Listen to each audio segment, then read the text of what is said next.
આમ આદમી પાર્ટીના ખેડૂત નેતા રાજુ કરપડાએ અંતે પક્ષમાંથી રાજીનામું આપી દીધું છે। જેલમાંથી બહાર આવ્યા બાદ પક્ષમાં ચાલી રહેલા આંતરિક વિખવાદને કારણે તેઓ નારાજ હોવાનું મનાઈ રહ્યું છે। રાજુ કરપડાના નિર્ણયથી આપના પ્રદેશ નેતૃત્વમાં ફફડાટ વ્યાપી ગયો છે। ચર્ચા છે કે તેઓ ટૂંક સમયમાં કેસરીઓ ધારણ કરી ભાજપમાં જોડાઈ શકે છે। પોતાના સામાજિક પ્રસંગો પૂર્ણ કર્યા બાદ તેમણે આ મોટા રાજકીય ફેસલા લીધો છે। રાજુ કરપડાએ આમ આદમી પાર્ટીને રામ રામ કર્યા છે અને તેઓ આગામી દિવસોમાં ભાજપમાં જોડાય તેવી શક્યતા છે। જો કે હાલ તો અંગત કારણોને આગળ ધરી તેમણે રાજીનામું આપ્યું હોવાનું બાબત સામે આવી રહી છે। આજ અંગે વધુ વાત કરીશું। સંવાદદાતા ફઝલ અમારી સાથે લાઈવ જોડાયા છે। ફઝલ, ખેડૂત નેતા રાજુ કરપડાએ અંતે પક્ષમાંથી રાજીનામું આપી દીધું, કયા કારણો સામે આવી રહ્યા છે, શું અપડેટ મળી રહી છે? ખાસ કરીને આમ આદમી પાર્ટીના સમગ્ર ગુજરાત રાજ્યના દિગ્ગજ નેતા તરીકેની છાપ ધરાવતા રાજુ કરપડાએ અંતે પોતે પક્ષમાંથી રાજીનામું આપવાની સોશિયલ મીડિયાના મારફતે જાહેરાત કરી છે। ખાસ કરીને જે બોટાદ કરદાકાંડ બાદ રાજુ કરપડા છે તે જેલમાં ગયા હતા અને જેલમાંથી 108 દિવસની જે સફર છે તે પૂર્ણ કરી અને બહાર આવ્યા હતા। તે સમયથી સ્પષ્ટ વર્તાતું હતું કે રાજુ કરપડા છે તે આમ આદમી પાર્ટી છોડી દેશે।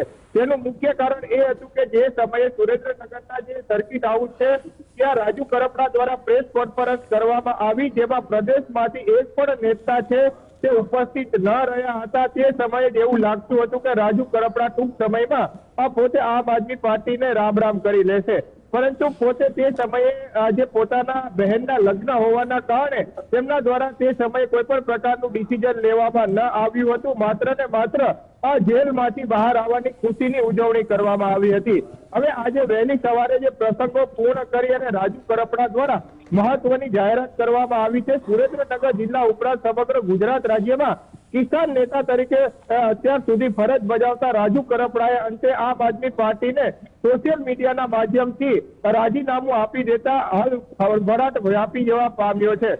જો કે આ મુદ્દે હજુ સુધી રાજુ કરપડા દ્વારા કોઈ પણ પ્રકારની પ્રતિક્રિયા નથી આપવામાં આવી। પ્રથમ તબક્કામાં એવું જણાવવામાં આવ્યું છે કે કાલ 11 વાગ્યે પ્રેસ કોન્ફરન્સ કરશે। ત્યારબાદ સમગ્ર મામલે આ જે રાજીનામું આપવા પાછળનું મૂળ કારણ શું છે તેની વિગતો લોકો સમક્ષ મૂકશે। પરંતુ મોટી વાત એ છે કે જે કરદાકાંડ થયો ત્યારબાદ અંદરો અંદર આમ આદમી પાર્ટીના નેતાઓનો વિવાદ છે તે વકરતો જઈ રહ્યો હતો અને આ વકરતો વિવાદ વચ્ચે હવે રાજુ કરપડા દ્વારા રાજીનામું આપી દેવામાં આવ્યું છે। ટૂંક સમયમાં હજુ પણ અનેક પ્રદેશ નેતાઓ આમ આદમી પાર્ટી છોડી શકે તે પ્રકારની શક્યતાઓ પણ વ્યક્ત કરવામાં આવી રહી છે। પ્રદેશમાંથી તો રાજુ કરપડાએ રાજીનામું આપી દીધું છે, પરંતુ તે પોતે સુરેન્દ્રનગર જિલ્લાના હોવાના કારણે અને સુરેન્દ્રનગરથી સમગ્ર રાજકારણની શરૂઆત કરી હોવાના કારણે તેમના સમર્થકો પણ ટૂંક સમયમાં આમ આદમી પાર્ટીને રામ રામ કરી દેશે અને રાજીનામું આપી દેશે। એટલે સુરેન્દ્રનગરનું સંપૂર્ણ સંગઠન છે તે રાજુ કરપડાના રાજીનામા બાદ તૂટી પડશે તે પ્રકારની હાલમાં પરિસ્થિતિનું નિર્માણ થયું છે। ટૂંક સમયમાં જ રાજુ કરપડા ભાજપમાં જોડાય તેવી શક્યતાઓ વ્યક્ત કરવામાં આવી રહી છે। છેલ્લા કેટલાક સમયથી રાજુ કરપડા ભાજપના નેતાઓના સંપર્કમાં હોવાની પણ વાતની ચર્ચાએ પણ જોર પકડ્યું છે। આજે પોતાની બહેનના લગ્ન હતા અને 4 દિવસ પહેલા જ આ જેલમાંથી બહાર આવવું તે પણ એક આ રાજકીય સંકેત વ્યક્ત કરતું હતું, કારણ કે જે હાઈકોર્ટ સુધી રાજુ કરપડાના જામીન છે તે નામંજૂર થયા હતા અને ત્યારબાદ બોટાદ કોર્ટ દ્વારા તેને જામીન આપી દેવામાં આવ્યા હતા। આ સમગ્ર જે કારસો છે તે ભાજપના નેતાઓ દ્વારા ઘડવામાં આવ્યો હોય અને ત્યારબાદ તેને જામીન મુક્ત કરાવવામાં પણ ભાજપના નેતાઓનો હાથ હોવાની શંકા પણ હાલ સેવાઈ રહી છે અને એવી ચર્ચા સમગ્ર સુરેન્દ્રનગર જિલ્લામાં છે।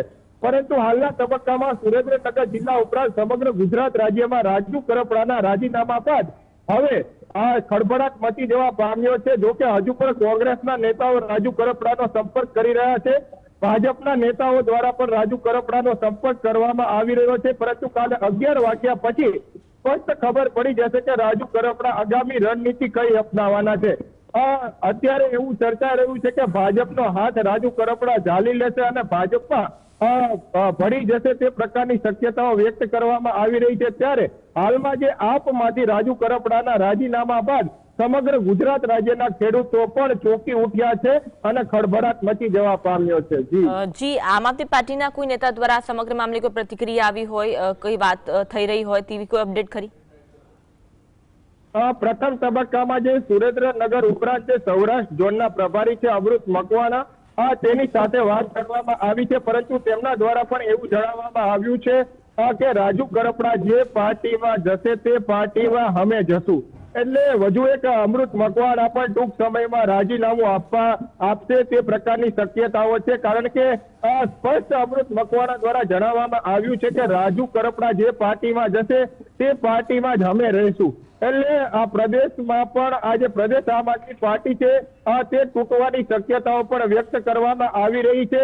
સ્થાનિક સ્વરાજ્યની ચૂંટણીથી લઈ અને લોકસભાની ચૂંટણી સુધી રાજુ કરપડા દ્વારા જે આમ આદમી પાર્ટીના પ્રચાર અને પ્રસાર કરવામાં આવી રહ્યા હતા, ખેડૂતોના મુદ્દે પણ આમ આદમી પાર્ટીના બેનર હેઠળ લડતો આપવામાં આવતી હતી, ત્યારે હવે રાજુ કરપડાએ આપને રામ રામ કહી દીધા બાદ હવે તેમની સાથે જોડાયેલા ખેડૂતો હોય કે તેમના સમર્થકો હોય, તેમના ચાહકો હોય કે તેમની સાથે જોડાયેલા પારિવારિક નેતાઓ હોય, તે તમામ જે રાજુ કરપડા નિર્ણય કરશે ત્યારબાદ તે પાર્ટીમાં જશે તે અંગેનું આહવાન પણ અત્યારથી જ કરી દેવામાં આવ્યું છે. એટલે ટૂંક સમયમાં હજુ પણ આમ આદમી પાર્ટીના પ્રદેશ નેતાઓના રાજીનામા પડે તો નવાઈ નહીં, કારણ કે અમૃત મકવાણાએ પણ સ્પષ્ટ જણાવ્યું છે કે ટૂંક સમયમાં તે પણ રાજુ કરપડા કહેશે તેમ કરશે અને તે પણ રાજીનામું આપી દેશે.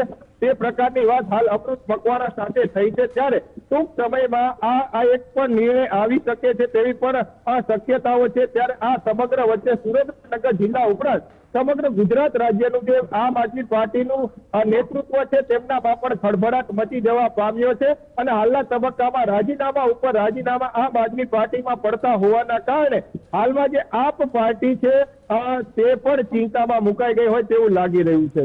જી, આભાર જોડાવા માટે અને સમગ્ર